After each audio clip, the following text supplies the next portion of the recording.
Алтын добарнасының алтындай достары, ассалаумағалейкум. Қалайсыздар? Ең жақсы спорттың жанкүйерлері, бүгінгі жаңалықтарыңыз да дайын. Фрэнки де Йонг Барселонадан кетеді деген ақпараттар көп шығып жатыр. Қай жаққа баруы мүмкін? Парис Сен-Жермен Килиан Мбаппенің орнына неге Мухаммед Салахты таңдап отыр? Неймар Әл-Хилалға оралды, жағдайым жақсы дейді. Осы және басқа да футбол ақпараттары бүгін сіздердің назарларыңызда. Достар, арнамызға жазылып қоңыраушаны басып қоюды ұмытпаңыздар. Бізді қолдап жүрген достарға алғыс айта отырып, бүгінгі жаңалықтарымызды бастаймыз.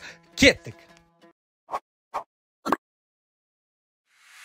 Достар, бүгін енді бізде лигалардың күні, футболдың түні деп айта берсек те болады. Енді АПЛ-дың ойындарына назар бөлгім келіп тұр бүгіндікке жалпы орталық ойын деп бір ойынды алуға болады. Ол Манчестер Сити мен Челсидің ойыны.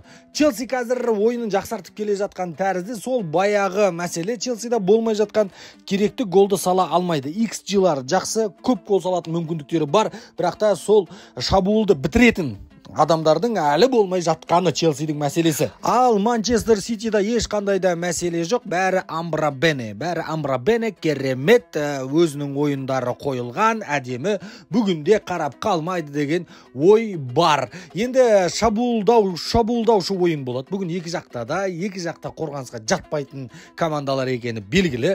Керісінше қорғаушыларының өздері шабуылда жүреді. Бұлардың қазір ол екі команданың да. Енді мықты ойын күтіп отыр. Мен бұл гол көп болады деген ой бар.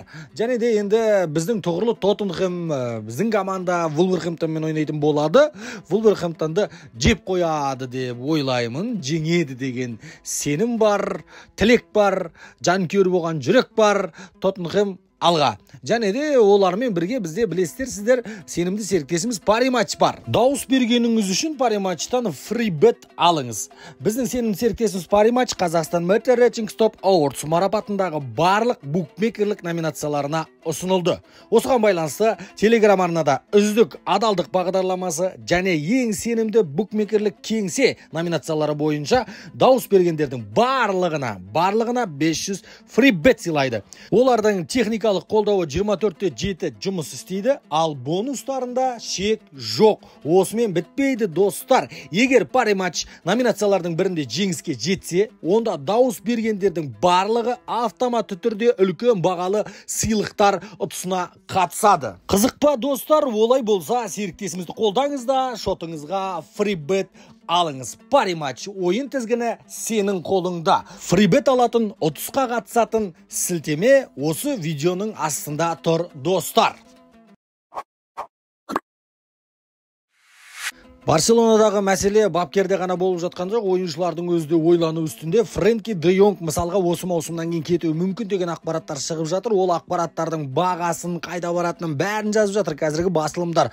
Бұл ақпараттар жалған болатын болса, жай ғана де Йонг кетуі мүмкін деп жазып қоятын еді, немесе кетеді деп жазып қоятын еді. Қанша сумаға, қайдан барады, не істейді ары қарай, бәрін жазып жатыр қазіргі басылымдар. Фрэнки де Йонг енді АПЛ-да екі клуб бар, жақсы таласып жатқан. Біреуі Челси клубы 100 миллион евроға дайын екендерін жеткізіп, Барселонаға ұсыныс хатында жіберген екен. Одан бөлек енді Манчестер Юнайтед бар. Манчестер Юнайтедке Эрик тен Хаг келгелі бері маған де Йонг керек деп қақылдаған болатын. Сол арманның бірі орындалып қалуы мүмкін. Дәл қазір қайтадан Эрик тен Хаг MU-дің басшыларына, Манчестер Юнайтедтің басшыларына айтып жатыр, де Йонгты алып беріңіздер деп. Қазіргі таңда Фрэнки де Йонг 80 миллион евро трансфер маркет порталындағы құны. Енді Барселона 100 миллион евроға жіберуге дайын. Де Йонгтың өзде мен кетуге дайынмын деген шешім қабылдаған екен. Енді Челси мен Барселонаның арасында мынандай ақпараттар да бар. Энцо Фернандес деген жартылай қорғаушы бар. Сол Челсиден кеткісі келетінін айтқан екен. Және де қайда кеткісі келеді десеңіздер, Барселонаға депті. Бұл енді сәйкестік па, қалай болады, оны түсіне алмадық. Бұл Энцо Фернандестің бағасы да сол де Йонгпен қатар. Енді бұндай айырбасқа қалай қарайды Челсидің жанкүйерлері мен Барселонаның жанкүйерлері. Бірақ та Барселонаға қазір айырбас емес, ақша керек сияқты, сондықтан да айырбас болмай қалады-ау. Де Йонгты сатып, одан арзанырақ ақшаға сатып алып, бірден істемесе, қазір Энцо Фернандесті де Йонгқа айырбастамайтын шығар деген менде ой бар. Энцо Фернандес кетіп қалуы мүмкін ба? Челсидан кеше ғана келді деген ой келетін болса, кетіп қалуы мүмкін. Себебі Челси клубы жақын арада Чемпиондар лигасында ойнайды ма, ойнамайды ойнамайды ма, жалпы кандай да бир Еврокубоктарда ойнойт ма, ойнамай ма белгисиз. Сондуктан да кетип калуу мүмкүн. Ал энди Де Йонг Барсадан кетип калуу мүмкүн ба дегенге келетін болсак, Де Йонг да Барселонадан кетип калуу мүмкүн. Себеби каржылык өтө кыйын жагдайда казыркы Барселона. Енді екеуі айырбас бола ма, немесе екеуінде екі жақ өздері өз ара келісіп сатып ала ма, немесе Энсо Фернандес Челсиде қала бере ма, оны алдағы уақытта көре жатармыз. Бірақ та осы маусымнан кейін Френки де Йонг Барселонадан кететін тәрізді. Тағы да бір белгілі болып жатқан ақпараттардың бірі ол Альфонсо Дейвис. Альфонсо Дейвис Реал Мадридқа келеді деген ақпараттар шықты. Альфонсо Дейвис пен Реал Мадрид өз ара келісіп қойды. Енді тек қана Реал Мадрид пен Бавария келісуі керек. Альфонсо Дейвис Реал Мадридқа қосылғысы келетінін айтты, келісімге келгенін айтты дейді. Басылымдар Daily Mail басылымы бар, оның ішінде AS басылымы бар. Ал енді Реал Мадрид пен Бавария өз ара бір шешімге келуі керек. Бавария қандай шешім қабылдайды? Бавария қазір қиын жағдай. Альфонсо Дейвистің бір жыл ғана, бір маусым ғана келісім шарты қалды, келесі маусымның аяғына дейін. Альфонсо Дейвис қазір трансфер-маркет порталында 70 миллион евро тұрады. Егер де осы маусымнан кейін сатса, 40 миллион, 50 миллион евроға сата алады Альфонсо Дейвисті Реал Мадридқа. Бұл енді ешқандай тиынсыз қалғаннан қарағанда жақсы. Бавария клубы өзі ойыншылар үшін көп ақша құртатын клуб емес, және де ойыншыларды тегін жіберіп алуға қарсы қандай да бір ақша жасап қалғысы келеді. Сондықтан да ақша жасап қалу үшін Альфонсо Дейвисті сату керек.